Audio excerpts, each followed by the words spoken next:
settle in, and let us tell you the story of a woman the whole of Cedar Fork, Kansas, once called a fool. At 39 years old, Eleanor Nell Colton stood on the porch of the only house she had ever called home and watched her brother-in-law nail a notice to the post, casting her out with nothing but the clothes on her back and the promise that the Colton land was his by law, not hers by grief. Silas Colton had waited exactly 6 weeks after his brother Thomas's death to make his claim,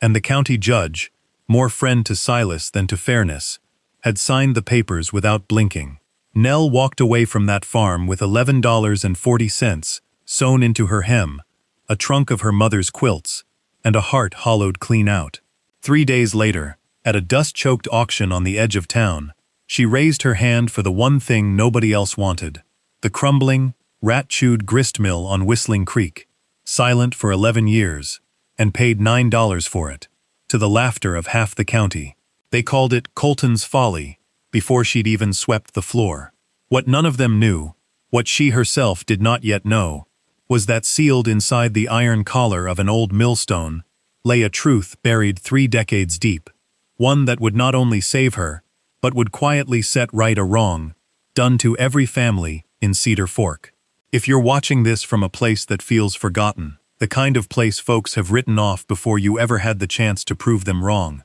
tell us where you're from in the comments below. Nell had not always been a woman with nothing to her name. She had been raised 12 miles east of Cedar Fork, on a modest wheat farm run by her father, a quiet, careful man named Abel Marsh, who believed that a person's worth showed itself not in the size of their barn, but in the steadiness of their hands. It was from him that Nell learned to read grain like other people read faces, to know by the color of the husk and the smell of the chaff whether a harvest would keep through winter or spoil by Christmas. Her mother, Ruth, taught her to stitch and to save, to turn flour sacks into curtains and curtains into dresses, so that nothing in the Marsh household was ever wasted twice. It was a hard, plain childhood, but it was not an unhappy one, and Nell often said in later years that she had been rich in ways no bank ledger could measure. She met Thomas Colton at a harvest dance the autumn she turned 22, and it was, by every account of those who witnessed it, a slow and gentle kind of falling in love, built less on sudden sparks than on long conversations across fence rails about soil and rain and the future. Thomas was the younger of 2 Colton sons, and where his brother Silas had inherited their father Amos's sharp tongue and sharper appetite for advantage, Thomas had inherited something rarer, a patience that bordered on reverence for the land itself. He used to tell Nell about his grandfather Josiah, the man who had come west in 1852, with little more than a wagon, a Bible, and a dream of building something that would outlast him, a grist mill on Whistling Creek that would serve every farm in the valley, rich or poor, at a fair and unchanging rate. Josiah had built that mill with his own hands, and for a time, the story went, it had been the beating heart of Cedar Fork, the place where families gathered on grinding days, not merely to turn wheat into flour, but to trade news, mend friendships, and remind one another that they were, in fact, a community, and not merely neighbors. Nell married Thomas in the spring of 1874, and for 17 years they built a life together on the Colton land. Not the mill itself, which had already fallen quiet by the time she arrived, but the family farm a mile upstream, where they raised wheat and 2 children, who did not survive past infancy, a grief that bound husband and wife together more tightly than any easy joy could have. Thomas often spoke, in his last years, of wanting to restore his grandfather's mill, to hear the wheel turn again on Whistling Creek, but each spring brought some more urgent need, and each autumn some fresh disappointment, and the mill sat forgotten, its roof sagging a little further into itself, with every passing winter. It was, Nell would later understand, a kind of inheritance nobody wanted to claim, and that unwantedness would prove, in the end, to be its own strange blessing. What Thomas rarely spoke of, and what Nell only pieced together slowly over the years of their marriage, was the manner in which his own father, Amos, had come to control not the old mill, but a second, newer one, he'd built downstream after the first fell silent. A mill that charged whatever toll Amos pleased, and pleased himself most when the poorest farmers had no choice but to pay it. Amos Colton had been, by every honest account, a hard and grasping man, and it was widely whispered in Cedar Fork that the closing of Josiah's old mill on Whistling Creek had not been the accident of neglect it appeared to be, but something Amos had quietly engineered, so that his own mill downstream would have no rival and no ceiling on its rates. Thomas had never quite believed this of his father, or perhaps had simply never wanted to. Nell, listening to these family stories through years of quiet suppers, had filed them away the way she filed away everything, carefully, and without judgment, waiting to see what use they might someday serve. The fall came swiftly, as such falls often do, though its roots had been growing quietly for years before anyone could see them break the surface. Thomas died in the winter of 1890, thrown from a wagon on an icy road, while hauling grain to market, and Nell buried him beside their 2 children in the small cemetery behind the Cedar Fork Chapel, wearing the same black dress she had worn twice before and had hoped never to wear again. She believed, in her grief, that the farm was at least secure, that whatever else had been taken from her, this home she and Thomas had built together would remain hers. She was wrong. Silas Colton, who had spent the better part of 2 decades resenting what he considered his father's favoritism toward his gentler younger brother, produced within a month of the funeral a set of papers he claimed proved the Colton land had never been legally divided between the 2 sons at all, and that as elder son, the whole of it, house, barn, fields, and even the small parcel where the old mill stood on Whistling Creek, belonged to him alone. Nell fought it as best she could, riding into town to speak with the one lawyer Cedar Fork could claim, a tired, honest man named Julius Hartwell, who told her plainly that without her husband's own will, which had apparently been lost or destroyed, and without money enough to contest Silas's claim through a slow county court stacked with his cronies, she had little recourse. She spent that bitter winter in a rented room above the general store, taking in mending to survive, watching from a distance as Silas moved his own family into the house she had scrubbed and loved for 17 years. By the time the spring thaw came, she had exactly $11.40 to her name, a trunk of quilts, and a growing, quiet fury that she was careful never to let show on her face, because a woman who showed her fury in Cedar Fork was a woman easily dismissed, and Nell Colton did not intend to be dismissed. It was Julius Hartwell himself, oddly enough, who mentioned the county auction, a clearing of abandoned and tax-forfeited properties, scheduled for the first Saturday in April, meant mostly to settle old debts and empty ledgers. Nell had not planned to attend. She had, in fact, told herself she would use her small savings to buy passage on the next train east, to start over somewhere nobody knew her name or her shame.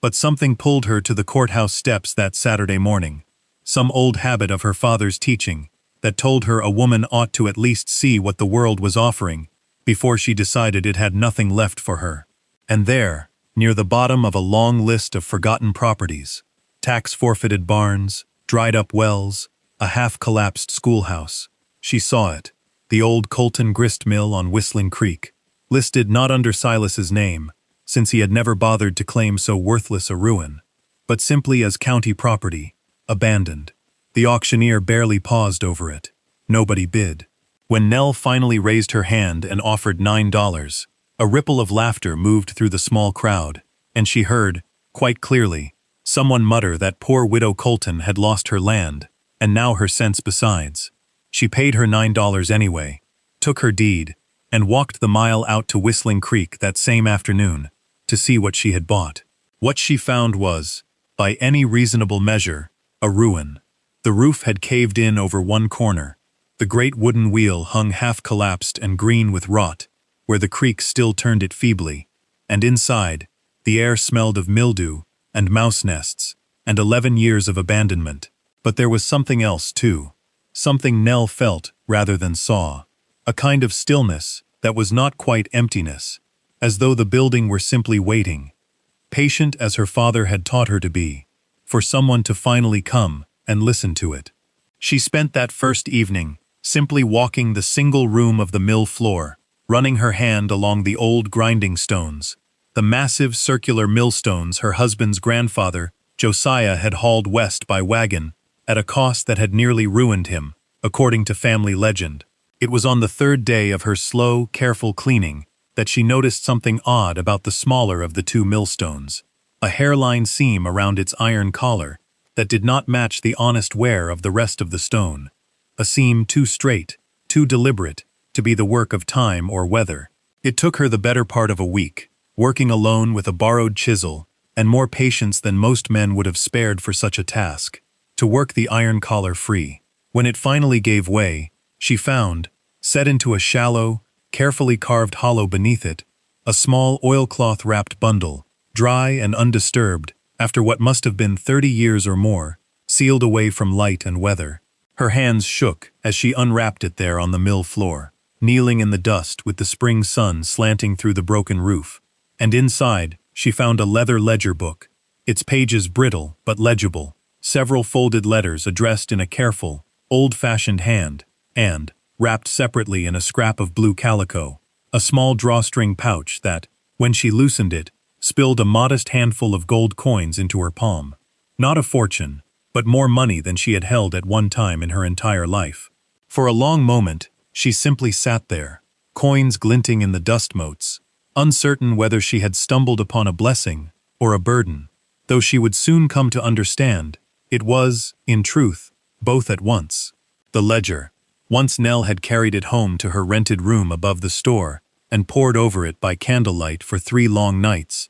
revealed itself to be nothing less than Josiah Colton's own private record of the mill's founding, not merely a business, as she had always understood it, but a formal cooperative charter, drawn up in 1853, and witnessed by no fewer than 11 of the valley's founding families,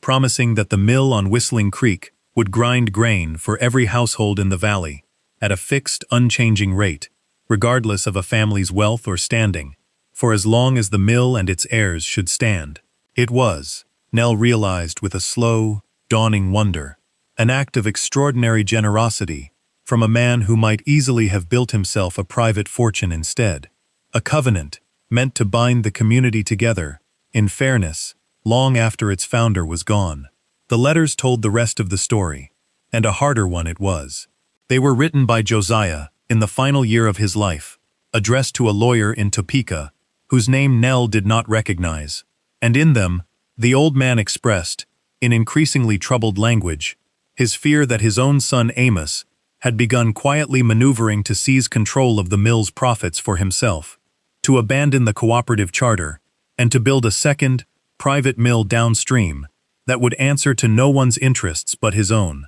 Josiah had hidden the original charter and a portion of the mill's savings inside the millstone itself, the letters explained, precisely so that Amos could not destroy or alter the record, trusting that someday, some Colton descendant with an honest heart would find it and restore what he had built. He had died, the final letter suggested, before he could see that trust fulfilled, and in the chaos following his death, the mill on Whistling Creek had simply been allowed to fall silent, while Amos's private mill downstream had prospered exactly as Josiah feared it would. Nell sat with this knowledge for several days before she fully understood its weight. It explained, with a clarity that made her chest ache, everything Thomas had never quite been able to say about his own father, the old whispered rumors about the first mill's closing, the strange coolness that had always existed between Amos and the memory of his own father Josiah, the fact that Silas,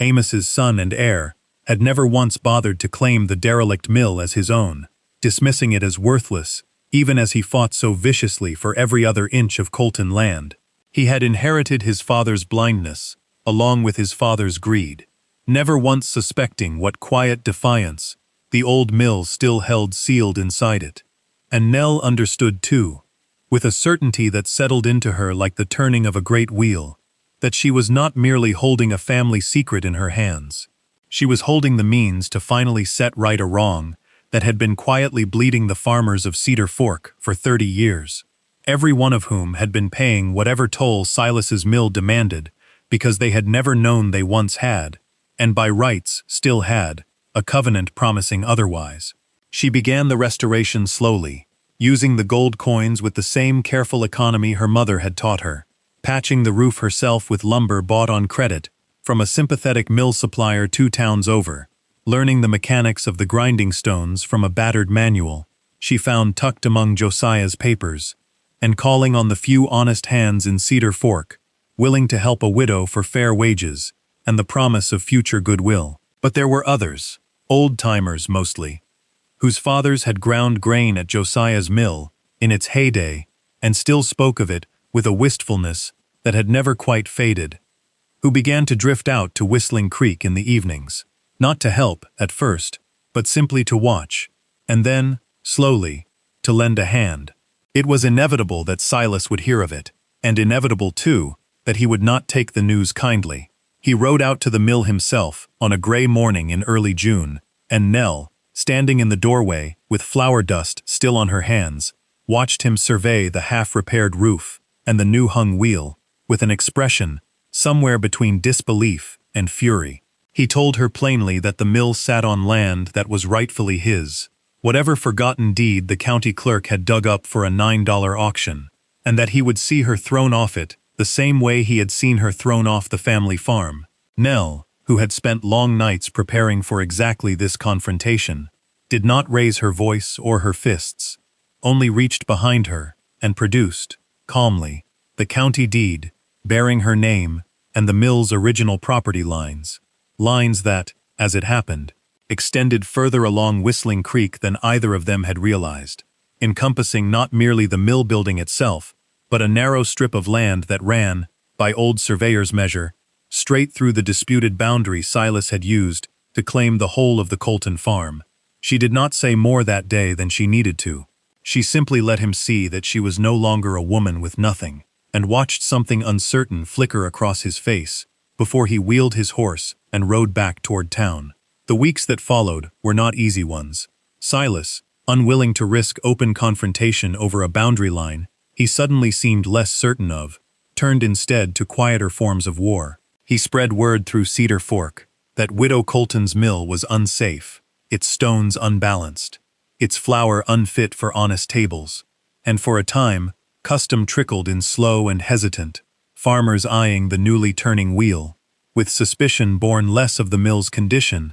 than of loyalty to the Colton name. Silas still wore like armor. Someone, Nell never proved who, though she had her private certainty, loosed the mill race gate one night and let the creek run wild through the wheelworks, undoing in a single night nearly 2 weeks of careful repair. She rebuilt it without complaint and without accusation, understanding instinctively that a woman who cried foul without proof would only hand Silas more ammunition for his whispers. What turned the tide, in the end, was not any single dramatic confrontation, but the slow, stubborn accumulation of fairness itself. Nell posted her grinding rate plainly on the mill door, the very rate Josiah had set down in his original charter 30 years before, unchanged, undiscriminating, and word of that rate, half of what Silas's downstream mill had been quietly charging the valley's poorer farmers for years,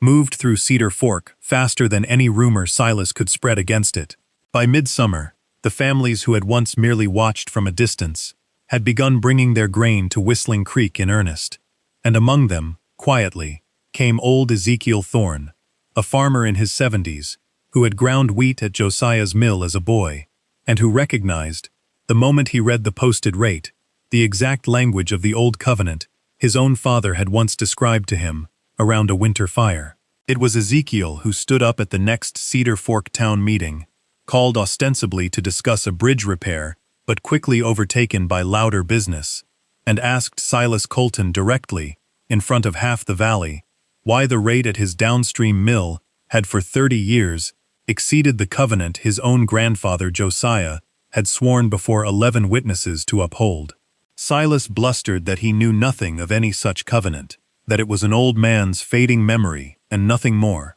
and it was then that Nell rose, ledger in hand, and read aloud the charter itself, the careful, dignified promise of a man who had wanted nothing more than to build something fair and lasting for his neighbors, and the letters that followed it, describing in Josiah's own trembling hand his fear of exactly the son who now stood red-faced before the gathered valley, denying a truth that had been sitting sealed in stone, not 2 miles from where he stood. The town meeting that followed was not, in the end, the dramatic reckoning of storybooks, but something quieter and, in Nell's estimation, more fitting. There was no arrest, no public shaming, beyond the simple, unbearable weight of 30 neighbors now knowing precisely what he had done, and precisely what his father had done before him. Several of the valley's older families, moved as much by the memory of Josiah's original generosity as by anger at Silas's long deception,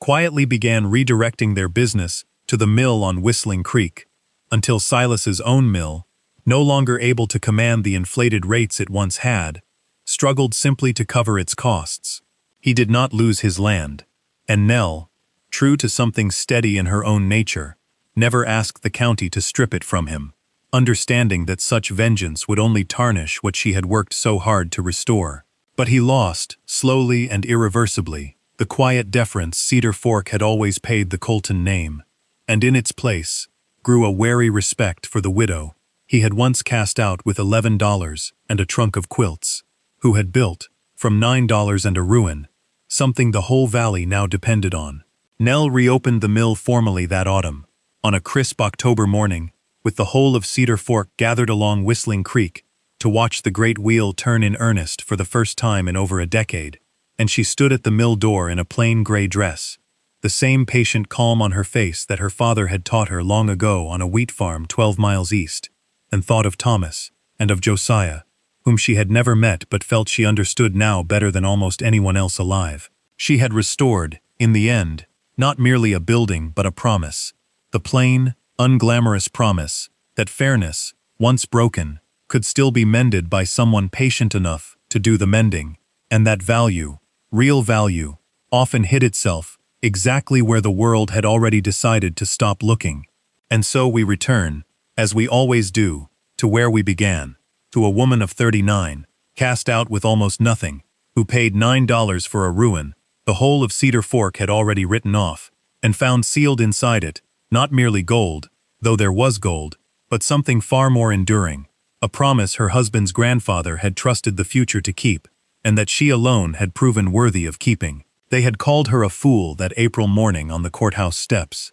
and in the strictest sense of the word, perhaps she was. Foolish enough to believe that a ruin might still hold worth, foolish enough to spend her last coins on a building with a collapsed roof and a silent wheel, foolish enough to trust that patience, applied carefully and without bitterness, might yet set right what greed had bent crooked for 30 years. It is, we think, the best kind of foolishness there is, and Nell Colton wore it, by the end, like a quiet kind of grace. Thank you for sitting with us through Nell's story tonight, and for giving your evening to a tale about a mill, a millstone, and a truth that waited 30 years to be found. If her patience moved you, we'd love for you to share this story with someone who might need a reminder that overlooked things are not always worthless things. And before you go, we'll leave you with the same question Nell might have asked herself that first morning at the auction. What is a time you found real value in something the rest of the world had already written off?